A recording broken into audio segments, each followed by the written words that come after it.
pour revenir sur l'enquête, ce que je veux dire, c'est qu'il y a une matrice commune qui est la question de l'enquête.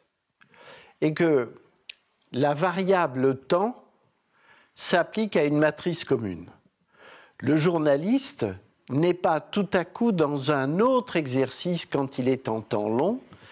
Il est dans une possibilité approfondie de pratiquer le même geste journalistique qui est l'enquête. Et c'est en ce sens qu'il se définit comme un professionnel de l'information. Parce que quand il est sur le terrain et qu'il est en temps réel, il a, s'il est bien construit, un réflexe d'enquêteur sur le temps réel. Et donc il se pose, on pourrait presque dire aujourd'hui, les questions à ciel ouvert, en disant « je ne sais pas », ce qui a été souvent une difficulté pour lui, nous devons vérifier. Donc quelque part il expose en temps réel face à quelque chose qui se déroule au moment même où il parle, sa technicité journalistique.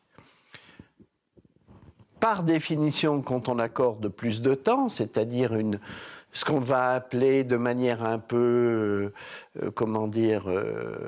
vaniteuse, l'investigation, à ce moment-là, oui, on met en œuvre ces techniques de questionnement, de recherche, de confrontation, de validation. Et donc, on a des produits, des productions journalistiques qui sont beaucoup plus élaborées.